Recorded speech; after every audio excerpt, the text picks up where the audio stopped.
5, 4, 3, 2, 1.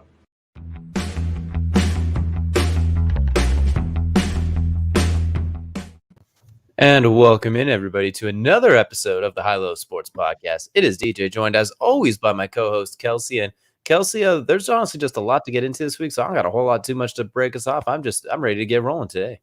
Yeah, I mean, look, man, it's a whole lot to break down, and that's I feel like there's no better time to start than now, I guess. So go ahead, DJ, let's get us tipped off.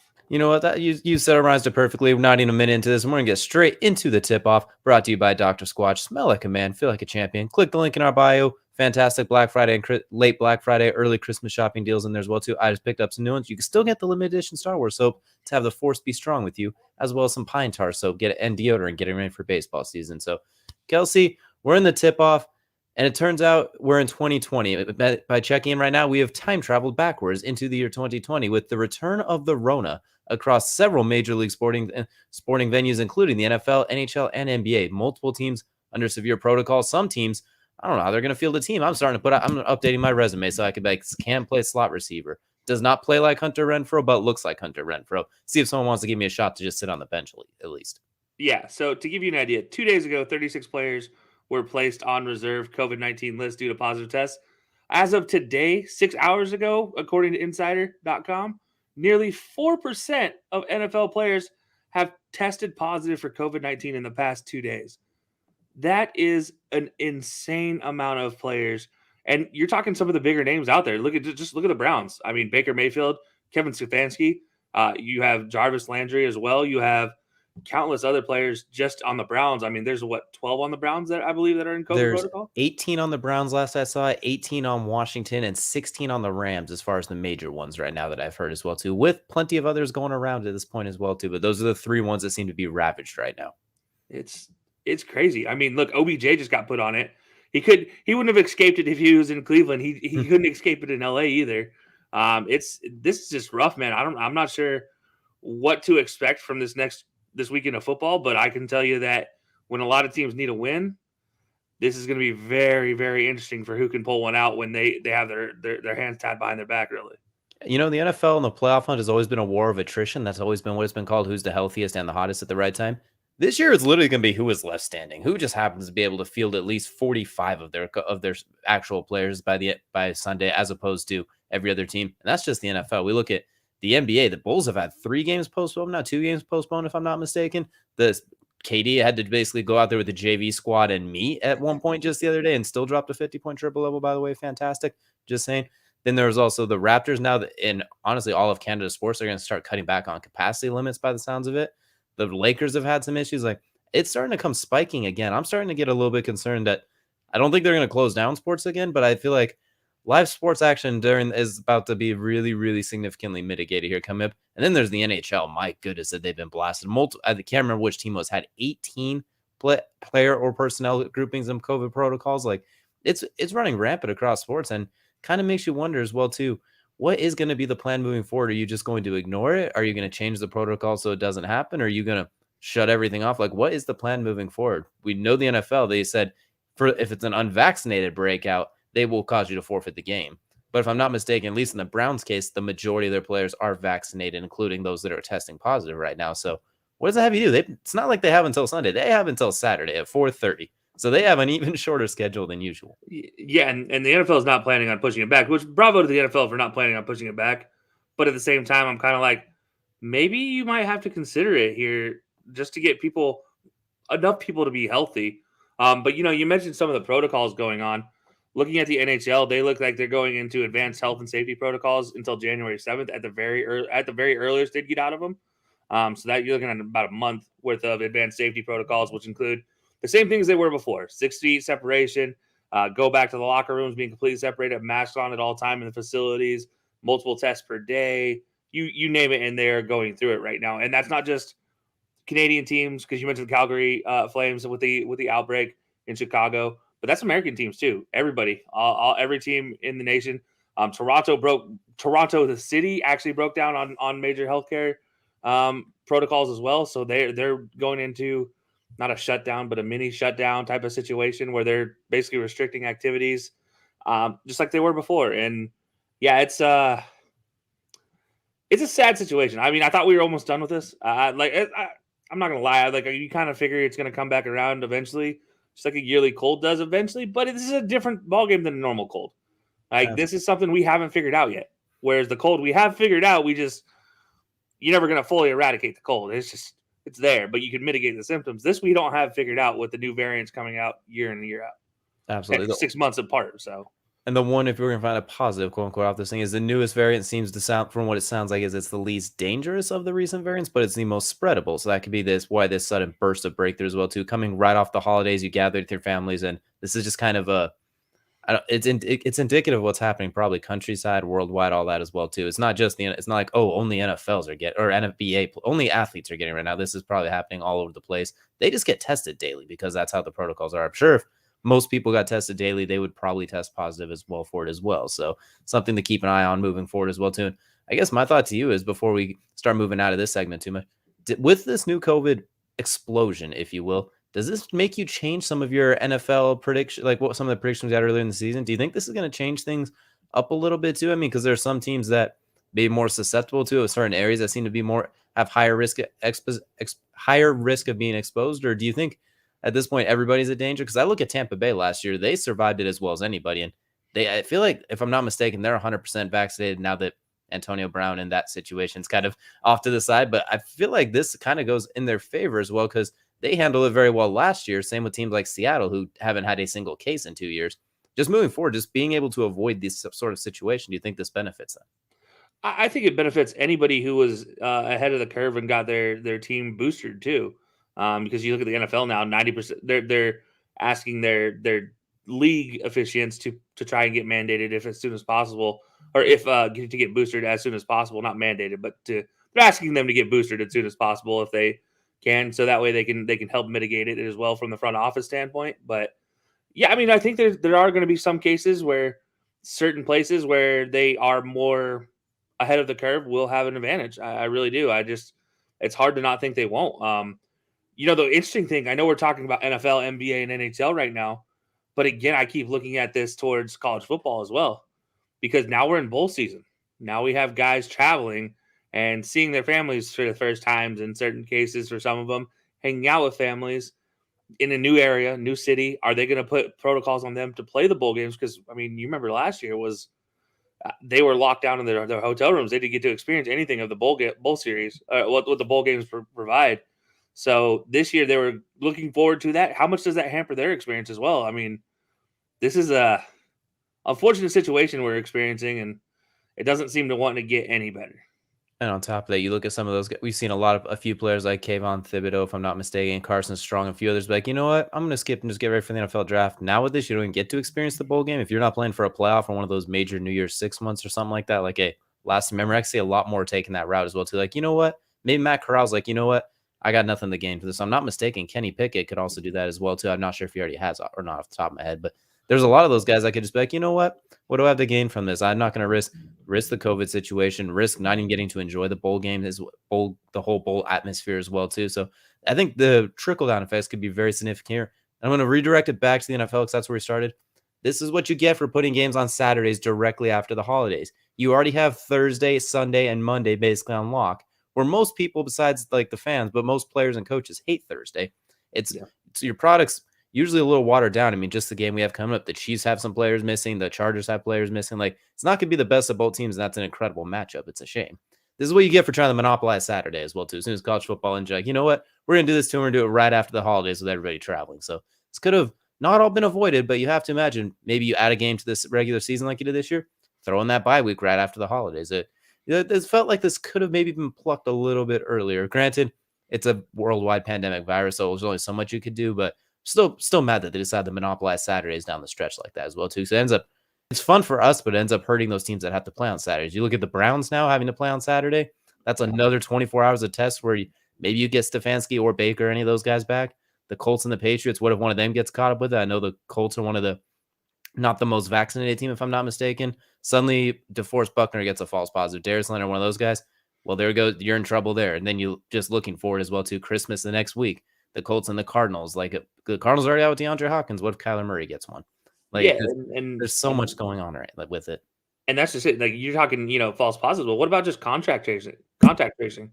I mean, contact tracing. You have that 24-hour period where you can pass 2 tests and be fine. But if you don't get the opportunity to pass those 2 tests in the 24-hour period, you're out of luck. I mean, that happened, I believe, 2 weeks ago. Somebody tested positive on Friday traveling to a game. They had to be separated from the group, have to pass 2 tests. Were able to pass the 2 tests, able to play on Sunday. But Tyler Higbee too. Yeah. Yeah. Like, I mean, what is that? If that happens now on a Saturday game, you're out of luck. I mean, as much as I applaud the NFL for not wanting to change the schedule as much as it did last year for one team to take advantage or anything, at the same time, I'm like, when it's affecting a team as strongly as it's affecting these guys, I think you almost have to really at least consider it. At least consider moving it to Sunday and maybe moving a Sunday game up who has a healthy schedule.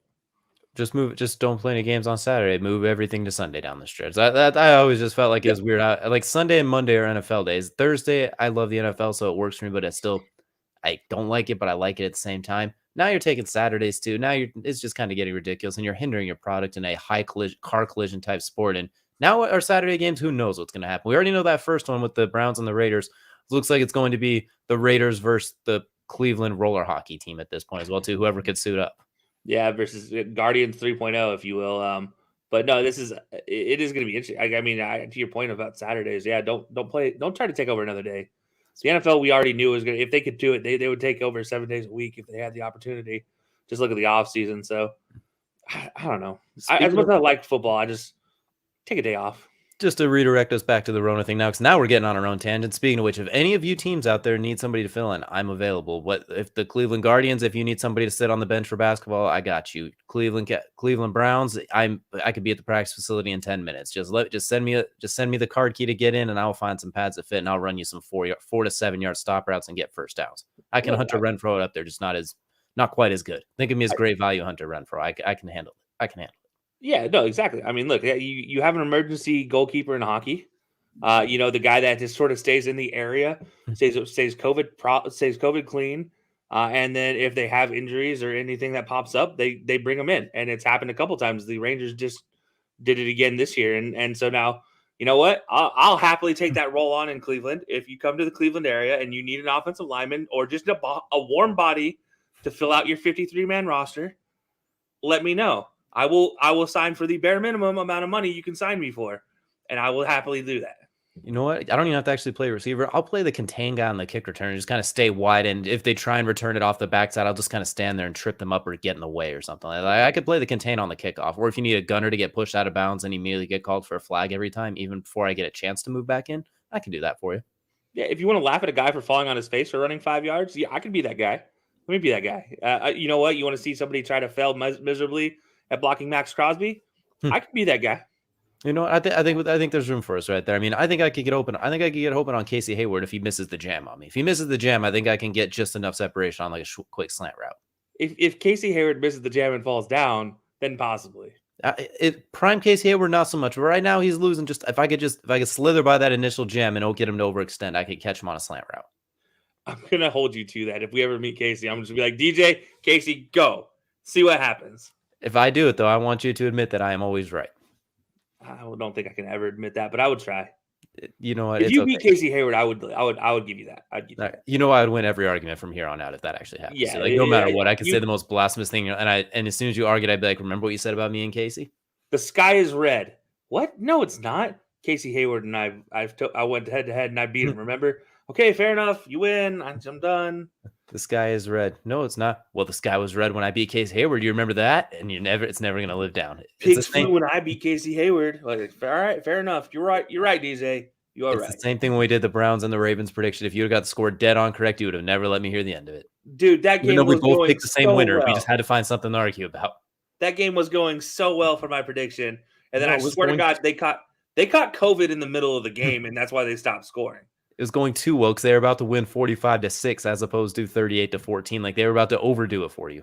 You know, they were on pace. And that's all that matters. They were somewhat in the vicinity as well, too. But that's something we're definitely hoping is just kind of a flash in the pan with this COVID outbreak among sports. Hopefully it's something that could be mitigated. I'm cool with just forcing another bye week for sports. We will fill in that time if we need to. We will talk sports every day during that time to kind of fill the void for sports fans. We'll figure something out if all sports want to take a bye week to figure this out. But hopefully it's not something that ruins the rest of the seasons or down the stretch when other seasons get going here as well too. Baseball's right around the corner, so let's hope not. We'll see. And they're already in a lockout. They don't need anything else to push them back. I'm hoping, knocking on wood, that ends up ending right around the season start. I'm hoping it's like the NFL lockouts that always seem to end, quote unquote, by the time the money starts getting close to the preseason, or they at least figure something out. Not like the basketball on about actually a decade now ago. Wow, that actually went into the season. Yeah, it's been a while, so we'll see if that one works or how that works out. But yeah, it's going to be interesting to see. But that'll take us into the main event, brought to you by Colorcast and DJ. As always, this is our period in time we talk highs and lows. If you guys haven't checked out Colorcast, well, you have a perfect opportunity. Thursday, tomorrow, we'll be on Colorcast talking about that Chiefs and Chargers game, as we just mentioned a little bit ago, DJ. And then we'll also be back Saturday and Sunday to give you more NFL games. So, if we love our friends at Colorcast. They obviously gave us that opportunity to do the tailgate this last weekend, which was an absolute blast. Both of us made it out Rona free. Zach made it out Rona free, so we're good to go. As we did not catch it in the Cleveland area, so. But shout out to Brewdog as well, Brewdog in Cleveland, just for hooking up with the beer. But random side thought there. But main event, DJ, we got your highs, we got your lows. So go ahead and kick us off with your highs. We're going to start in the octagon, and I'm not just going to say one fight or anything like that. We're going with all of UFC 269. The card from top to bottom was absolutely thrilling. Started off Sean O'Malley jerking the curtain for the main card, putting out another spectacular first-round knockout, celebrating with the best of them. We're at the second fight as well, too. Kai Kara France, the young Australian emerging star at flyweight, knocking out former world champion Cody Garbrandt, starching him multiple times, sending him flying across the octagon, cementing him as a future contender as well, too. Unfortunately, hate to see Cody Garbrandt now knocked out 5 of his last 6 fights. Something to consider if it might be the time to hang up the gloves for him as well, too. Something to look out for. A sensational fighter, outstanding career, but you can only take so many of those to the head. Then, of course, we also have the co-main and the main event. We're jumping ahead as well, too. Juliana Pena versus Amanda Nunes. The woman's GOAT, the G-WOAT, taking out Juliana Pena, who's been calling for this fight for a year, calling out Amanda relentlessly, calling her scared, saying she's been ducking her. And the first round was all Amanda Nunes. She was blasting Juliana Pena all over the round, dropped her multiple times. It looked like it was going to be another one for the highlight reel. But then when the round ended, Juliana Pena was still there, something very few women can say when they go against Amanda Nunes. Early in the second round, a similar story. But this time, the punches from Amanda Nunes had a little less steam, and Juliana Pena, my goodness, what a relentless pace she puts on. One of the best grapplers. She won the Ultimate Fighter with her tenacity, her pace. And then when she gets you on the ground, my goodness, she just attacks all over the place, attacking with punches, elbows, getting the rear naked choke in the second round, which wasn't really a rear naked choke when you go back and watch it. She did not have that secured in. Amanda Nunes, she was gassed. She was done. She tapped as soon as that thing got tightened in, and it's bound to happen. Sometimes you have no fight left. Like that submission's only going to win that one time, but Juliana Pena with an absolutely sensational performance. The new women's champion, and I look forward to when these two rematch if Nunes wants it. Should be an absolute firefight. And if Pena does defend that one, her and Shevchenko fought before as well, too. So you could have another cross-champion fight there as Shevchenko got the one-up on Juliana Pena quite a few years back. So there's a lot to be made now after that sensational performance. And in the main event, Dustin Poirier taking on Charles Oliveira. My goodness, this was the fight where, oh my God, I'm so happy they're fighting. But damn, one of them has to lose. Are you kidding me? You don't want to see either one of them losing. Dustin Poirier came out like a bat out of hell in round 1, was blasting Charles Oliveira all over the place early on. But Charles Oliveira, the guy who some people tried to say was a guy you could get to quit, continued to push forward. He was pushing the action, knees to the body, kicks, got some takedowns. Second round, he got on top of Poirier and mauled him. We don't see Dustin Poirier get mauled like that. And Charles Oliveira is a submission jiu-jitsu specialist, the all-time leader in submissions in the UFC, but not a wrestler and a controller like that until this recent win streak he's been on. And then the third round, just jumping on his back and turning into basically turned Dustin into the door of the Explorer with backpack, and choking him out to retain his title. Charles Oliveira needs to start being considered as that dude. I know he is the champion, but he's going to be every single fight. He's basically favored to lose. He's always the underdog. He's going to fight Justin Gaethje next. They're going to say Justin's going to beat him as well, too, because, Justin hits hard. Charles gets wobbled every fight. He wins every fight. Since 2018, he has won 10 fights. 2 full hands, 10. Everyone's favorite superstar, Conor McGregor, has won 1. That is in the 3-year span. He has won 10 fights. It's not even a shot on Conor McGregor. That's just how good Charles has been. And he's been finishing people. He's been running through Tony Ferguson, stopping Michael Chandler, tapping out Dustin Poirier. probably, honestly, it's way too early to make a prediction now, but I think he's going to stop Justin Gaethje as well, too. The stand-up is clean. He's technical. He doesn't quit. And he's the greatest submission artist in UFC history as far as the number of tap-outs he gets. He was 10-8 in his UFC career at one point before that 10-fight win streak. He had already had 18 fights before this win streak started. Now he is 20-8 in the UFC alone. It's one of the ultimate comeback type of stories where it felt like he was just another dude. Next thing you know, he is the world champion with plenty of steam left as well, too. He is not an old guy by any means. Long, lengthy for the division. It was an absolutely fantastic way to end the pay-per-view season and 2021's pay-per-views for the UFC. And I look forward to 2022. And my goodness, look out for Charles Oliveira. He could be a guy that holds on to the title for a while. Yeah, look at this dude. Like, I mean, literally, look at the picture of this man. He does not look like a dude that's ready to quit. He looks like a dude that's ready to fight you until his teeth come out at the end of the day. He will literally brawl. He literally looks like he will brawl with you all day long. Fun fact, if I'm not mistaken, too, he actually got replacement teeth for his new ones because he has a pretty white smile as well, too. So he on top of it.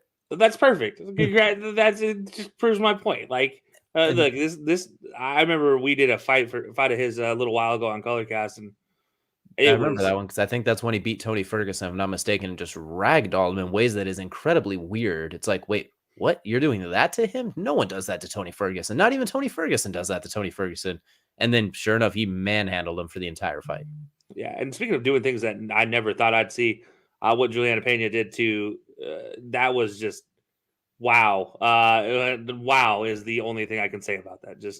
It's crazy because the last time Amanda Nunes lost a fight was in 2014 to Kat Zingano, and it's the exact same way. She battered Kat in the first round. The storm was ridiculous. It was a level 5 hurricane basically all over the first round.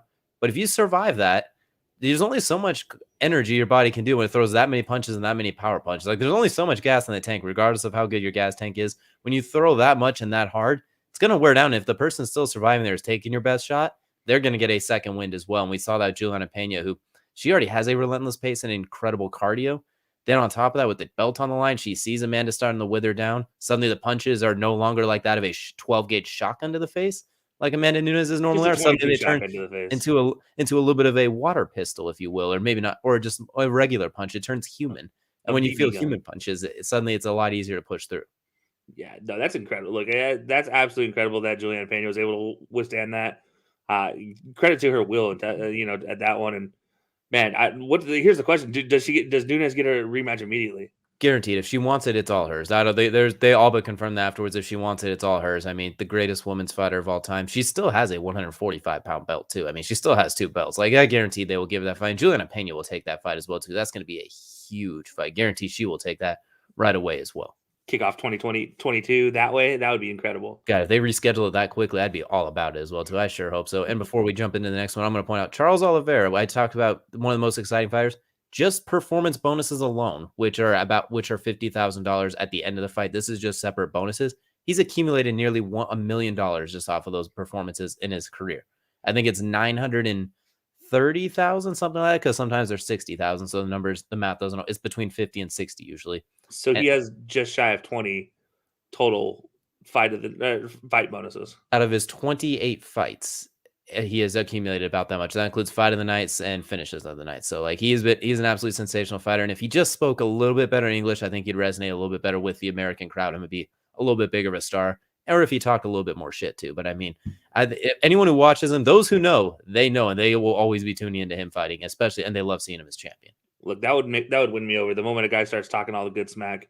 Not just smack. Like, it has to be good smack. Like, you gotta make it intelligible type of smack. Like, you can't just say you suck. Like, that just doesn't do it for me. Like, I need spice. You just don't want to hear Daniel Cormier talk. You just want, as long as they don't sound like that. Yeah, that was bad. Yeah, I could still see the hatred in your eyes for him. But I'm going to go ahead and move on to my second high now. We alluded to it earlier. We're going to see it on the Colorcast coming up. We're talking about the Chargers and the Chiefs, but more specifically, Justin Herbert, the young superstar quarterback from Oregon that all draft experts, quote unquote, tried to say that he was going to be a bust and he was the guy to look out for. You don't want him to play. Well, the last 2 weeks, you can see the stats on the screen. 74.25% completion percent, 600 yards, 6 touchdowns to only 1 interception on a deep pass that bounced off of the receiver's hands as well, too. And that's just the start of it as well, too. We look at his entire season so far. He is looking at 67% completion, 3,800 yards, 30 touchdowns to 11 interceptions, 72-yard long, and he's only fumbled 1 time, and that was while passing. Rushing, he's ran in 2 touchdowns, has 23 rushing first downs. This dude has been absolutely sensational this year. I know the Chargers are very Jekyll and Hyde, and they piss a lot of people off because right when you think they're good, they start to struggle a little bit. He's had a few moments of inconsistencies. The Patriots game, the Broncos game, they were really rough. But if they did a Madden NFL fantasy draft, you put all the players in a pool and you can start drafting him. Patrick Mahomes is still probably going number 1 when you factor in age and everything. I'd be hard pressed not to say Justin Herbert's not going number 2. In back-to-back weeks, one of them me and you got to see in person because we were lucky enough to attend his game against the Bengals. In back-to-back weeks, he might have had throws of the year. Like that one against the Bengals, rolls out to his right, throws it across body, and I think we did the math. It was about a 60 yards in the air, 55 yards in the air or so. Yeah, 65 yards in the air. And then across the field, 50 yards. And what does he do this time? Almost the exact same play, but 68 yards down the field at the end of the half while getting blasted by the backside defensive end and lets it rip down the field to Guyton. This is with an injured Mike Williams and Keenan Allen, who's out with protocol calls as well, too. This kid is absolutely sensational, and I think he's 4th in passing yards right now, and he's played what, 20 something games, 25 games, something like that, not even 2 full seasons. This kid's unbelievable, continuing to get better. The Tim Riggins look is absolutely working for him. He looks absolutely sensational. And I mean, you could jump in off this one if you want to, but if I'm doing a fantasy draft Madden style, he might be the second guy that goes in that draft because you're taking into account age, potential, all that thing as well too. This is very eerily similar when Patrick Mahomes came out. Just take away the Andy Reid, Travis Kelcey, and all like everything that was already built there pre. But a lot of the same plays, the throws, everything we're seeing from him are very similar. We saw from early Patty. Yeah, I mean, really, I definitely, I don't know if I take him top 2, but I definitely take him top 5 without a doubt in my mind. And that's just personal preference. Like I have Lamar ahead of him personally, and Josh Allen and him I kind of have on even footing right now. Joe Burrow is right there as well in that conversation, so it gets a little mixed up as far as their Dak is in that conversation as well. Which yes, I admitting to the fact that I think Dak is a top 5 potential like franchise quarterback. Kyler Murray's up there as well too. Yeah, and I mean, there's guys out that are up there like Kyler, yeah, and so it's just down to preference at that time. I think I still give Lamar the nod at number 1, just MVP and everything else he's done already in his career, and he just continues to get better. But Justin Herbert, I mean, I do think he's good. I hate to say he's part of a trio that we saw with a previous, Chargers quarterback where you had Tom Brady, you had Peyton Manning, and then you had Phillip Rivers right here, just doing his thing, dominating a whole bunch of teams in the league, except for the other two. And you mentioned he just kind of struggles every once in a while, and it's just like, damn it, Chargers, like, do better. I want to see you guys get over the hump. I want to see Justin Herbert take that next step and kind of prove that he is that dude. And when he does that, I'll happily say I'll take him number 1 in that little fantasy redraft. That would be fantastic. What I will say, too, is we're going to see if he pulls off this game against the Chiefs with no Rashawn Slater, you're missing your left tackle. Mike Williams is banged up. We don't know if he'll play. Keenan Allen's coming off the COVID list. And obviously the Chiefs are banged up as well, too. They're going to be missing, I think, Snead as well, too. That offensive line is banged up for the Chargers. We're going to see an absolute shootout between 2 of the best young quarterbacks. And if he pulls that one off and sweeps the Chiefs this year, I think we might be talking about him next week again, real quick, fast in a hurry. And I talked about the Chargers preseason as my sleeper team, this year's Browns and this year's 49ers from the last few years. They might be starting to steam up a little bit as well, too. We'll see. I mean, this is a Chiefs team, and if they win, they'll be in sole place of the AFC West. They managed to hang around. The question is, can they stay consistent, which has not been their strong suit, which new coach, new system, all that sort of thing you imagine. But if they win this game, look out, everybody. The Bolts might be striking multiple times. Look, I just like to replay the tape from my preseason prediction where I said the Chargers will sweep the Chiefs. And that is my commentary on my thought towards that game coming up on Thursday. As I will leave it at that if they do it, remember who said it first. It wasn't DJ, even though he's been a bigger proponent for the Chargers all season long. I said it in the preseason pick that they'd sweep the Chiefs then. You also said they'd only win 9 games of that sweep, and they would win 9 games if they win Thursday. So, you'd say they'd lose out the rest of the way. That just fits with everything the Chargers have done this season. That's not true. They go win, loss, win, loss, win, loss. So, they need to spike a little bit. Okay, so maybe they get 10 wins. I'm sorry, I was off by a win, but I predicted you sweep the Chiefs. I mean, I picked them at 11, so I'd be off by a win either way. Either way, I think we're both saying basically that they're absolutely fantastic. And Justin Herbert specifically, back-to-back AFC Player of the Week for a reason as well, too, and seems to be only getting better. And as of right now, you can honestly say this far into their careers, he has established himself as the best quarterback from that draft class as well, too. Obviously, the Joe Burrow injuries hampered him a little bit. Tua's the Miami mess has hampered him a little bit, but Justin Herbert just keeps trugging along and continues to put himself in that upper echelon. So really looking forward to this Thursday night game that we'll be on the call for. And for my third and final high, we're going to go to the most productive bye week of all time. And I'm talking about the Colts. They entered this last week as 9th in the AFC, trying to claw the way back. Without playing a single game while sitting on the couch, they exited the week at 6th. Not even just cracking in the 7th wildcard spot. They made it the 6th spot due to the tiebreaker over the Bills. They're right now in full control of their own destiny. They have the Patriots and the Cardinals coming up in the next 2 weeks. That's a murderer's row. You got the 2 number 1 seeds coming up both on Saturdays nonetheless as well too, which once again, NFL, why Saturdays? But I digress. If they can win one of those games and then you finish out with a relatively easier schedule because you have the Raiders and the Jaguars along the way, look for the Colts to slide into that wild card spot. And you can comment on this one too. There's not a whole lot of teams that I feel like those upper echelon teams really don't want to play. The Titans might be the lone exception because they have the Colts number this year. They somehow turn Carson Wentz into Carson Wentz really quickly.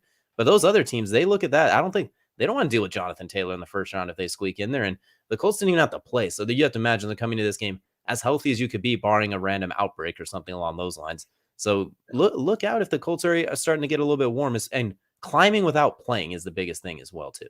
Yeah, look, if you can put yourself in position to climb without playing, you're doing pretty well for yourself. It just means you just have to control your destiny at that point. And that's where the Colts are. They literally are in a situation where they control their own destiny at 7-6, 2 games behind the Titans. The Titans could easily start falling. You've seen it all season.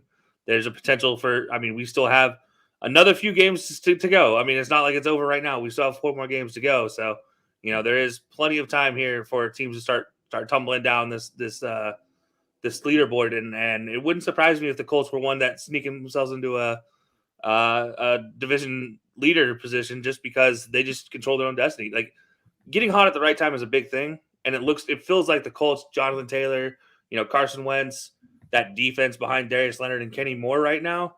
I don't want to deal with those two. First of all, I'm not throwing the ball at Kenny Moore. I'm pulling a Tom Brady. I'm not throwing at Kenny Moore. Secondly, I'm telling all my receivers, you see 53 in your vision, fall down. Just go down. Don't get peanut punched. Just fall down. That's it. That's all I'm doing. He's got 10 takeaways already. You see him, you fall. Like, just evade. He has more takeaways by himself than I believe 18 teams in the NFL do. If I'm not mistaken, yeah. And that team with Carson Wentz's turnover issues still leads the lead in turnover differential. Even though Carson Wentz's turnover issues he's at like 7. So, it's not even that bad, really. But, like, in spite of all that, they still lead the league in turnover differential because of Darius Leonard. I'm not looking forward. If I'm a coach and I see the Colts on my schedule right now, and I've always felt this way about the Colts, at the end of the season, they are kind of a terrifying team if they get on a roll at the right time. Usually that bye week, and then after that bye week, if they're on a roll, I don't want to deal with them because that's the team that doesn't know how to lose. Like, they literally will come back from the depths of hell to strike back. Just think of Andrew Luck, what he did in the playoffs. Frank Reich's career. Literally, Frank Reich owns 2 all-time comeback records in his career. 1 in college, 1 in the NFL.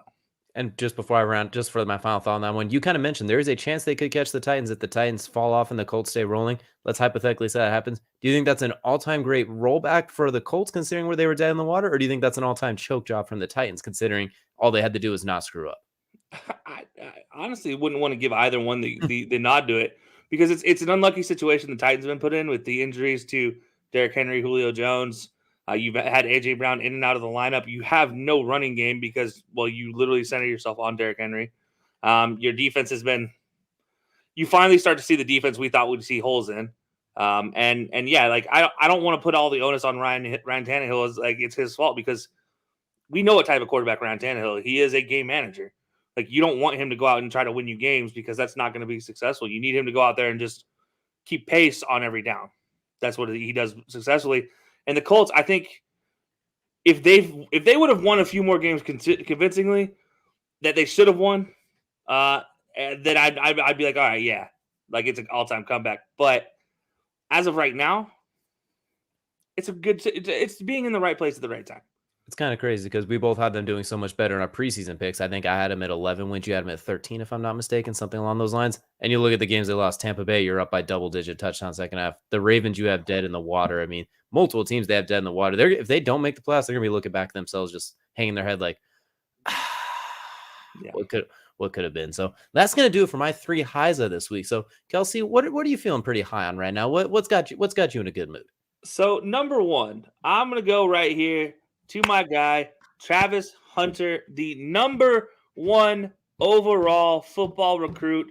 Spurns the top ACC schools, spurns the top SEC schools, signs with a number 1 HBCU school. Right now, they still have a bowl game to play that will decide whether they're the number 1 HBCU school.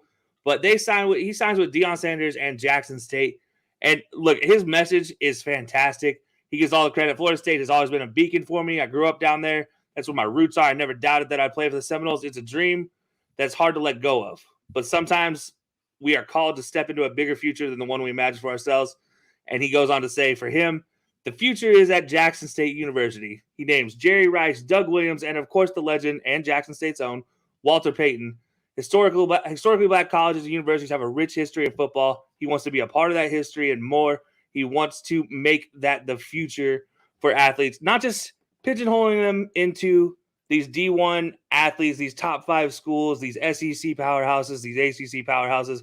He wants to spread the wealth. This happened a few years ago with Hampton as well. They signed a top recruit, and unfortunately, he actually ended up transferring to a Power 5 school. But hopefully in this situation, Travis Hunter has his head on right. He wants to do this. He wants to do this for his family. He wants to get an education. And he wants to bring pride back into the HBCU school systems and their football teams and bring them back to those powerhouses they once were. And DJ, I know we've talked about this a lot with the movement of money in the NCAA and everything, and kind of trying to get different schools involved. Do you think this is one that, when I look at this, I think this is great for football in the future? I think this is one that's going to shed light on these HBCUs and bring them back into the limelight, if you will. Love it. Love every bit of it as well, too, because obviously you talked about that, the NIL deals. It's almost a lot of players are coming out like, all right, where can I make the most money right away? Which one's going to have the NIL deals? I mean, Texas, if I'm not mistaken, University of Texas, each scholar offensive lineman's making $50K. It's a full-time salary job, which is going to pay more than we both make on. It's like, my goodness. Looking at him, he's like, all right, I can go to this HBCU school. This is a long game move, and I absolutely love it. You are a top-rated defensive back going to play for one of the greatest defensive backs of all time as a coach.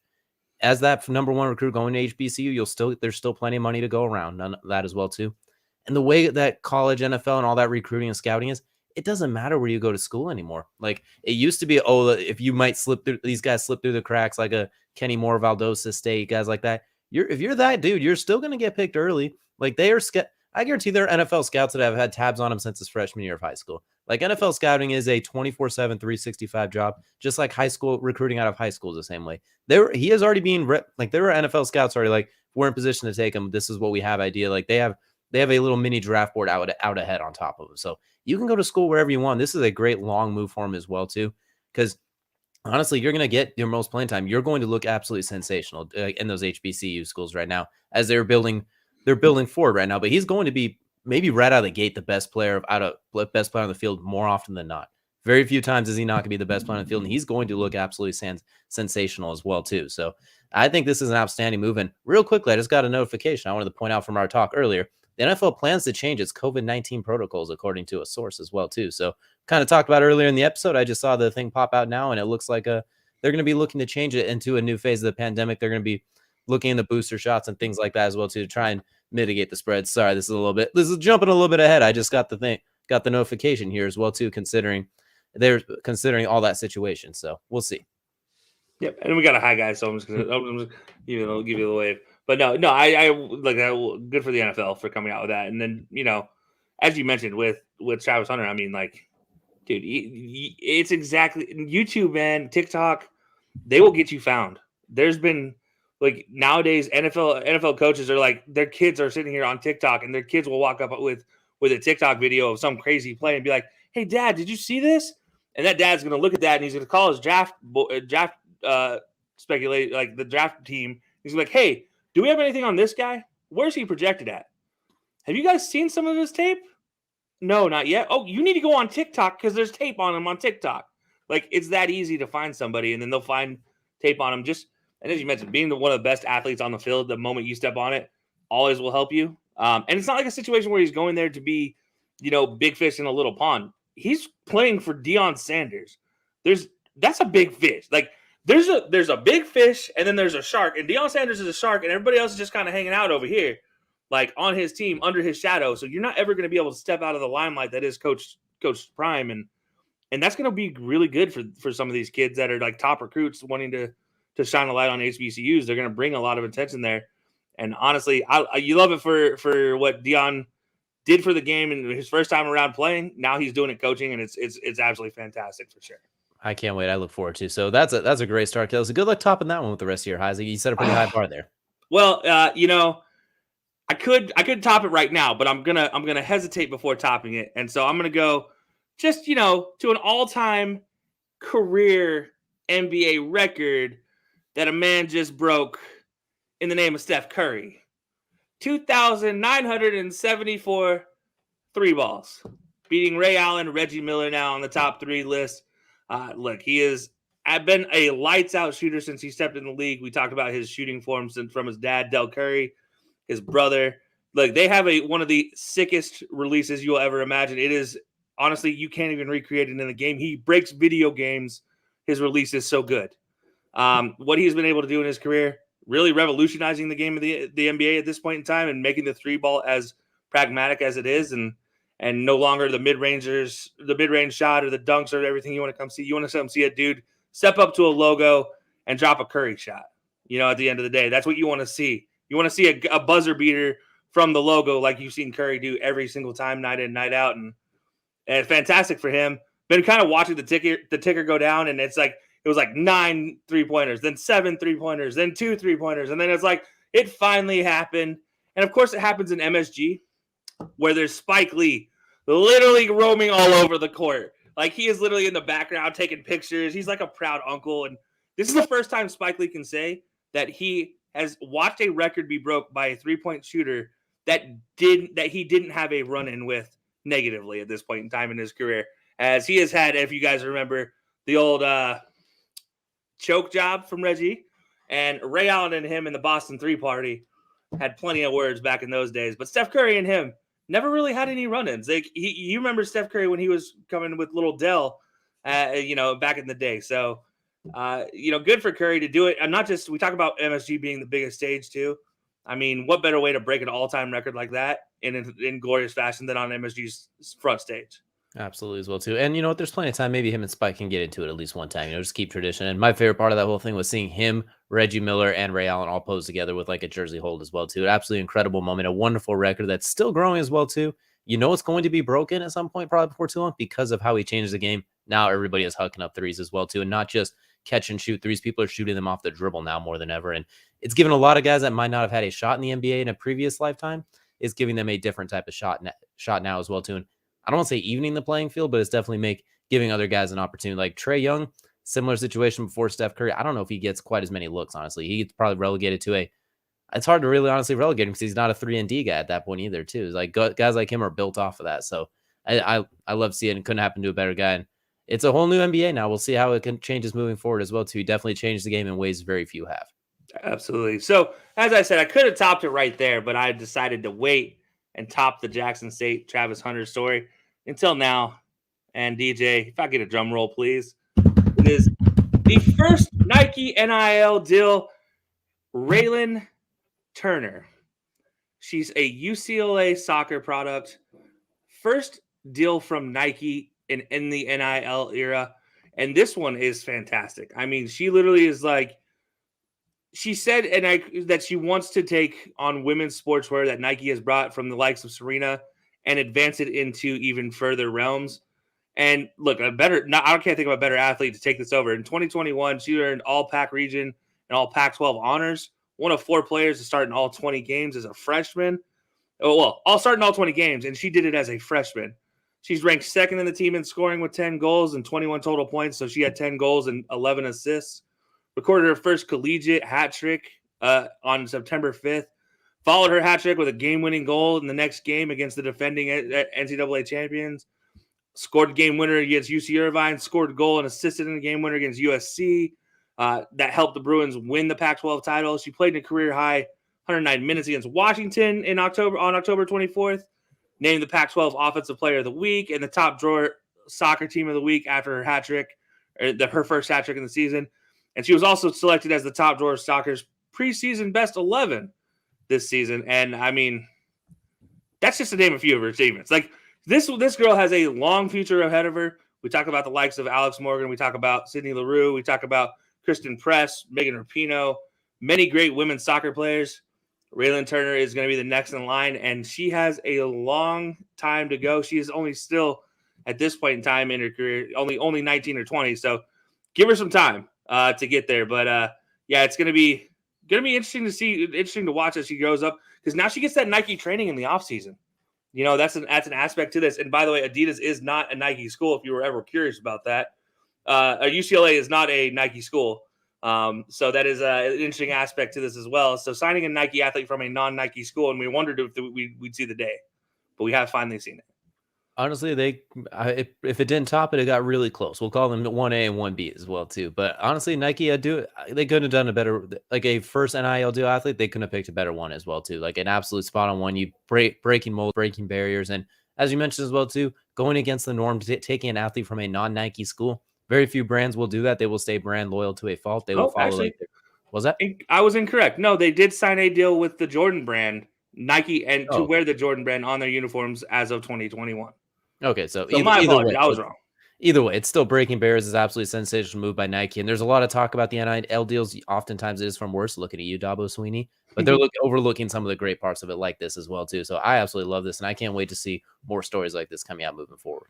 Yeah, and just to finish this story off, she says, as a Black woman and Mexican American, she thinks that those who have paved the way for her and how they use their platforms to create so much change, even beyond sport. She hopes to be a role model for those around her and those after her. She pointed to Jackie Robinson and obviously longtime Nike endorsers, like I mentioned before, Serena Williams and MJ as her sports heroes.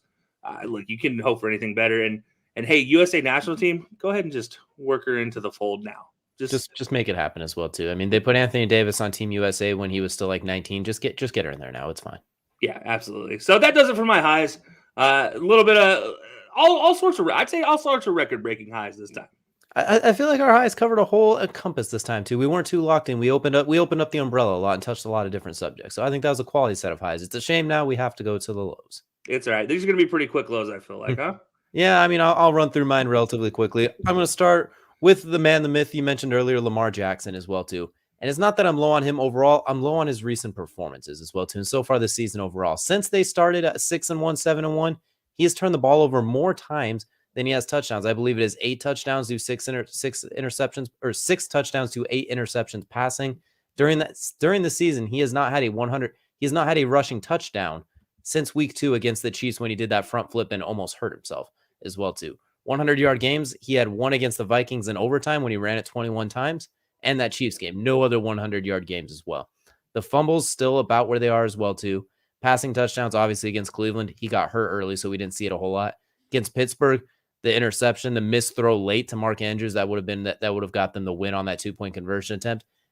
Against Cleveland the first time, 4 interceptions. Honestly, what kind of saved them in that game was the Browns' own offensive ineptitude, where they were even worse somehow.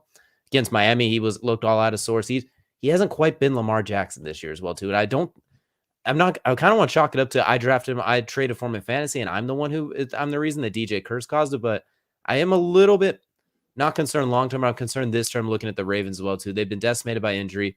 Lamar now, in the last couple of years, he's got COVID twice. He missed a game with illness earlier. Now he has the low ankle sprain. The amount of times he carries the ball, I really hope it's not something that's going to plague his career as well too. We talk about guys like Cam Newton, Josh Allen, the big guys that take a lot of punishment, how those kind of wear on them. I really hope that's not going to happen to Lamar Jackson, who touches the ball a lot. He has the ball in his hands as a runner frequently. He's a much smaller guy. Problem is nobody can touch him, it seems like. So I hope when it's not going to be a situation like that, but he has not quite been the same the last few weeks. So I'm a little bit low on Lamar Jackson's performances, and I hope he's able to come back next week as well too. Hopefully, if he's missing against the Packers, what's the point in watching that game? Yeah, wholeheartedly. I'm interested to see. Obviously, as a big Lamar proponent and myself, I always hope for the best of Lamar, and so hopefully he's healthy. Hopefully he gets back on par. But yeah, it has been some subpar performances in there with a few sporadic, like, wow, he looks really good type of moment. So unfortunately, he's not having as many good games. He's having good plays, and that's what concerns me a little bit. I don't want him to be in the flash in the pan type of thing as well, too. But we all want the best for Lamar. We love Lamar here as well, too. I mean, you have Lamar, you have a Lamar tattoo on your chest right now at this point, basically. So we're pretty much for posterity's sake. Mother, no, I do not. But I can still be buried in a Catholic cemetery. Don't worry. At the same time, I would if I could. There we go as well, too. And then my next one, it's going to go right next to your heart. Right next to that one, I'm looking at the Cowboys Woes, primarily on the offensive side of the ball. In their last 6 games, since they basically blew the brakes off of Atlanta, they had the game against Denver where they looked kind of awful. They blew the brakes off Atlanta. Kansas City, they scored 9 points. The Chiefs defense has played a lot better, but with that firepower, you should not only score 9 points. Against the Raiders, you put up a bunch of yards and had a valiant comeback and got into overtime, but you basically let Hunter Renfrow become a deep threat on you. They've a really spotty performance. Granted, they had the injuries, the Amari Cooper COVID, the CeeDee Lamb concussion. Then against the Saints, you won in kind of a hideous game that was topped off mostly by Taysom Hill's 4 interceptions. And against Washington, the offense just looks really stagnant. Dak Prescott with some turnovers as well, too. And honestly, I'm looking at the Cowboys, and we talked about them early in the season when they were like 6-1 at one point. They were rolling. They look like a Super Bowl favorite. They're a playoff team. They're going to win the NFC East comfortably, but I have concerns about them against probably 4 or 5 other NFC teams right now. And yes, I do need to change it. He does need to change his team. We agree with that as well too. Senior Mom commented on there as well too. But I'm really concerned about the Cowboys long term. Just looking at the spotty offense, they're almost dependent on just random big plays, whether it's from the defense or the offense. They don't have a schedule anymore. Shout out to my mom to never fail at an opportunity to make me feel bad about my choices in life. You know what? Same here as well, too. And since we're on the same vein, I'm just going to get through my last one really quickly, too. Another team that's kind of looking really weird this year is the Gonzaga Bulldogs in basketball. They're 8-2. They're the 5th-ranked team. 99.9% of teams would gladly take that. But you've lost to Duke by 3. Not really any shame in that. You lost to Alabama, which Alabama's ranked pretty highly now because of that win, but Alabama isn't exactly known as the basketball powerhouse. Maybe they prove me wrong. In between, you had an unnecessarily close game as well, too. If I'm not mistaken, it was to Tarleton. That is 1-6, 0-6 away, and you were losing to them at one point. It looked like they were going to come back and win. You have the top recruit in Chet Holmgren, who he's struggled a little bit. His block numbers are absolutely sensational, but other than that, when you look at the eye test, he hasn't quite been the same. And you do have that win against Texas, which is a fantastic win, but that was 99% Drew Timmy's heroics of 37 points. Gonzaga will be fine, but considering how high of a bar they set the last few years, I'm a little concerned they're not going to live up to, which might be just what they need. Maybe going undefeated last year and losing the championship game was what they needed to get, like maybe end up like a 5 seed this year and win the whole thing. But I'm a little concerned watching Gonzaga basketball, looking long-term considering you have the number 1 recruit who isn't playing like the number 1 recruit on the offensive side. Yeah, no, definitely. That is part of it. That you mentioned Chet Holmgren. Just somehow he hasn't. He kind of reminds me of when KD entered in college and for Texas, he just couldn't. His big body just didn't really fit the college mold very well. So maybe it's something like that. I don't know if he's just still kind of. I mean, look, he's what 6'10", 7'2", something like that, and literally just lanky arms and nothing but arms and bones, and it's like it's awkward looking, and then you just kind of got to grow into your body, get a little stronger. So we'll see, but I think you're right. I think if they finish with a 5 seed, I think they have a very good opportunity to win the whole thing. I will say too, for Chet's offense struggles, he does have like 3.5 blocks per game and had 7 blocks in a game. So defensively, he is using that length by just kind of flailing his arms up and creating a wall. So he does still make up for it on defense, but I'm curious to see how Gonzaga goes moving forward. But as we're running low on time, Kelcey, go and hit us with your lows really quickly. Hopefully they can match your highs. Yeah, probably not as much fun. And just real quick, you ask about my football team, and I'm just going to go ahead and do one more about my football team at the rate we're going here. Micah Parsons. If you guys haven't heard, there's a lot of issues in the offensive side of the ball right now for the Cowboys. Namely, their running backs are hurt in Tony Pollard and Zeke, whether they're fully healthy to go. They are day-to-day both right now. Micah Parsons is being talked about as going and playing running back. No. I heard this story, and the first thing I said was just, no, this is not true. And then there's a whole thing about it. He's been asked about it. He went back to say, like, yeah, I played linebacker in college just because that's where I thought they would want me to play. But James Franklin, his coach in college, said, yeah, he probably could have made it as a running back due to his speed and power. I think a la Derrick Henry. And I'm like, great. Now I have a middle linebacker / edge rusher who wants to go play offense. Like, Cowboys, get out of your own way in this situation. Don't make Micah be a offensive player at this point in time. He's your best pass rusher. Why risk getting him hurt on offense when you're taking a hit stick? He's not Cordero Patterson at this point. Cordero Patterson's the ultimate Swiss Army knife after 10 years in the league. Don't drop that on a rookie. Let him just continue doing his thing. He's the defensive rookie of the year. Why change anything? Look, running backs get hurt. Linebackers do the hurting. That's how this whole thing works. Don't put a guy in there to get hurt who normally does the hurting. Let him go sack the quarterback and give Trayvon Diggs easy interceptions. It's a formula that's working, but I digress. I'm not a Cowboys coach for a reason. I don't know either. But that'll take me to number 2 on the lows. Coppin State. If you guys haven't heard about this wild story, Coppin State forgot their jerseys because they do not have an equipment manager to bring their jerseys. So they had to wear Drexel's practice jerseys, the Drexel Dragons practice t-shirts, and it was just all sorts of goofiness. And there was the first comment I read was, "This is why you hire an equipment manager. They do not just wash laundry. They provide your team with jerseys." And I wish I just pulled the image from it, but it is as goofy as possible. And DJ, have you ever had a Little League game or anything that you could think of where you just didn't have your jersey? No. Like, what? Like, no. Like, you should have copped a few jerseys on your way to the stadium at this point. My goodness, it's so simple. Like, go to a cheap Universal or Walmart and I'll wear the same t-shirt or something. My goodness. Like, I got no words for that one. My Lord. Yeah, 1-5 on the season, or 1-6 on the season, I believe. Who did they beat? State. Who lost to a team that can't remember jerseys?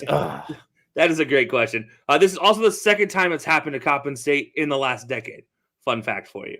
Okay, we're moving on before I go on a random tirade. We don't have time for this one. Next one. And this is, of course, Team Mom also would remember a jersey. Yes, my mom never forgot my jerseys ever. Shout out to all the moms, 100%. The real exactly. So getting off of that one and going into a low of all lows, well, the Bills and their running game.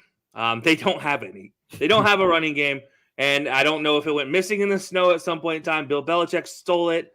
I don't know what the deal is here, but there's no running game except for Josh Allen. And you cannot, as you saw Josh Allen walking off in a boot after Sunday, you cannot have your number one running back be your quarterback as a long-term option. It just will not work. There's a reason the Baltimore Ravens bring in 5 previous 1,000-yard rushers to take some pressure off of Lamar. Don't keep doing this to Josh Allen. Please, dear God, Bills. I want to see a Super Bowl run. I don't want to see the Bills continue to circle the wagons because you keep sucking. Stop it. Don't make me circle the wagon around a trophy. Don't circle the wagon around an injured player anymore. Or you should circle the RB spot on the depth chart and fill that thing in a little bit thicker. If you're since the ones you have, you clearly don't want to give the ball to. It's pretty simple, but it's so simple. You have 3 running backs that you like, but none of them you love enough to give the ball to. It's so weird. Not at all. So that does it for my ties and lows. DJ, do you have anything for Crunch Time? We'll throw it up here. Swift Lifestyles, obviously, is our sponsor for Crunch Time. As we're running down on time, DJ, did you have anything to add for Crunch Time? Not a whole lot. I'm just going to say, definitely check out Swift Lifestyles. It's a lot like pre-workout, but it doesn't give you the same jitters or the itches like some pre-workouts do as well, too. It's very healthy, very good for you as well, too. And it tastes really nice as well. Bubblegum, blue raspberry, I love both of them. But the only thing I'm going to go with Crunch Time is everybody who was able to tune in, follow along, saw us in person during our tailgate at the Cleveland versus Ravens game last week in Cleveland. We appreciate everyone who tuned in, followed along, jumped in on the cast, watched us on social media, partook in the jersey. It's an absolutely fun experience. It's great to try and spread belly up, spread color cast, and spread ourselves, getting a giant footprint and just combining everything. We met some great people, had a wonderful time interacting, had some quality beer. Shout out to Brewdog for making it possible as well, too. And I look forward to doing it again as well, too. And we look forward to hopefully working with everybody again in the future and many more to come. Yeah, look, if you guys have been following Twitter, you've already saw that Belly Up kind of let the cat out of the bag and said we'll be doing more of these in 2022. We may or may not be. We will be doing more of these in 2022 if we get our opportunity.